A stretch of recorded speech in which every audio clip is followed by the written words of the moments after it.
Kush flet më bukur, kush flet më bukur dhe më ëmbël se sa ai që i fton njerëzit drejt Allahu Jalla wa'ala. Do më thënë, në rrugën, në fen, në dinin e Allahu Tebareke wa Ta'ala.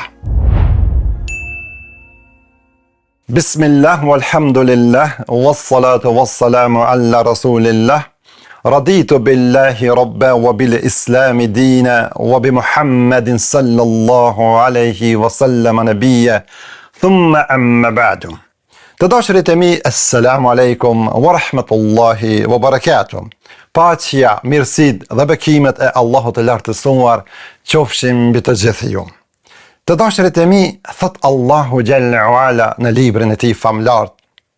Qala Allahu ta'ala fi kitabihi al-aziz.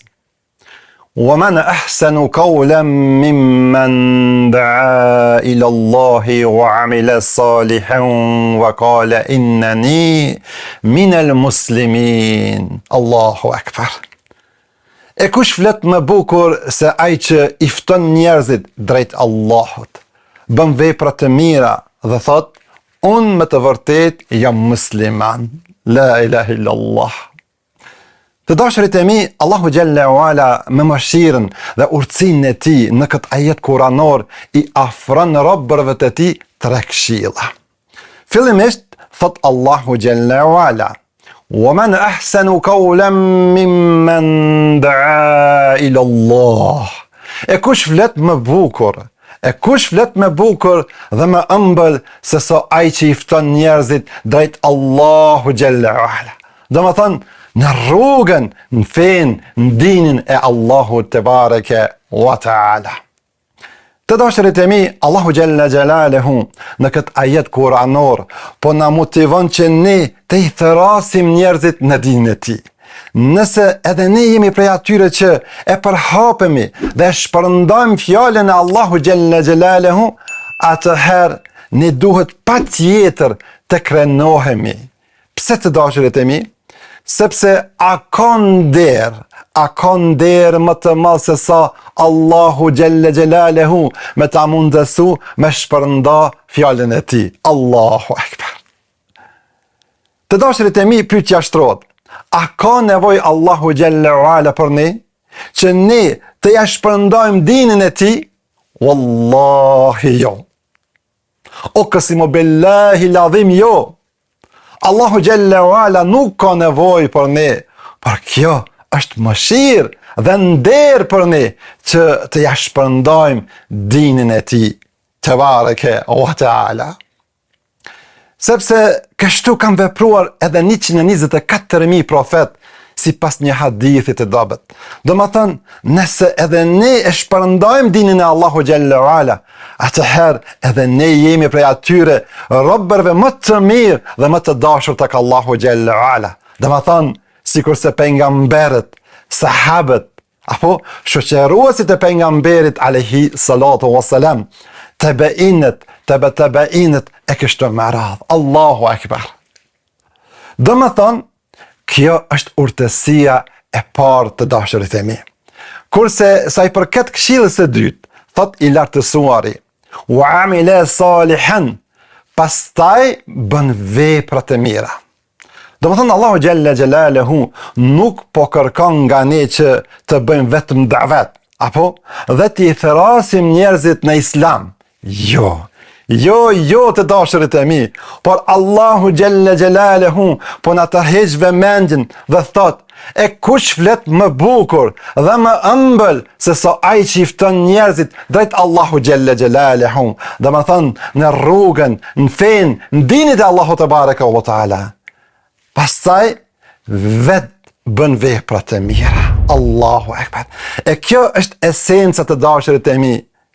Vetë bën vepra të mira, apo do më thonë, është edhe vetë praktikues dhe shembull për të tjerët. Jo vetëm me i ftu njerëzit në dinin e Allahu Jalla Jalaluhu, vetë mos me praktiku. Allahu na ruaj, ja Rabbil Alamin. Atëherë këshillën e fundit thot i lartësuari: wa qala innani minal muslimin.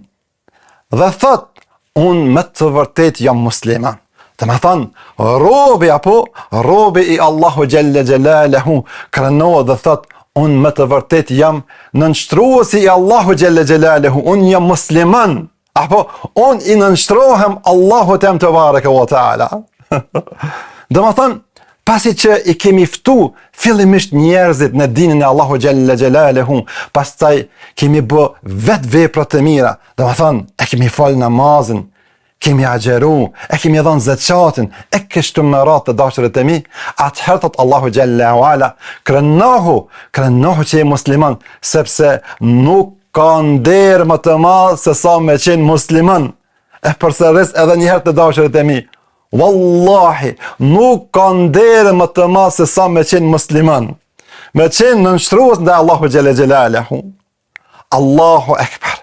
E mos të bëhemi ne sikur se disa që ju vjen mare me i tregu të tjerëve që janë musliman. Sikur se disa që mundohen Kosovën me paraqit diçka tjetër. Ku të gjithë e din që banorët e Kosovës janë mbi 90% musliman. Të dashurit e mi, Ibn Kathiri rahimahullah ta'ala thoshte që ne vetë fillimisht duhet ta ndjekim udhëzimin dhe pastaj të thrasim në të. Pra, ne nuk duhet të jemi nga ata që thrasin, por vetë nuk bëjnë asgjë. Pse? Sepse i dashuri i Allahut, i dërguari i Allahut alayhi salatu wasalam ishte ai që vetë ishte i drejtë dhe e afronte të mirën dhe e ndalonte të keqen. Domethënë, ka bë davet, apo ka fal namaz, ka agjeru, e kështu me radhë. Dhe pastaj threste në të. Allahu Akbar. Domethënë në dinin e Allahu Gjelle Gjelalahu. Për fund të dashurit e mi, thuhet që në këtë ajet kuranor flitet për ata që ja thrasin azanin. Dhe më thonë, vetë thrasin, pastaj veprojnë. Allahu Ekber. Të dashurit e mi, e lusëm Allahun Gjelle Gjelalahu që të na bëm për atyre që thrasin dhe vetë veprojnë. Allahumma amin. Allahumma salli wa sallim wa barik ala nabiyyina Muhammad وآل آله وصحبه أجمعين وآخر دعوانا والحمد لله رب العالمين.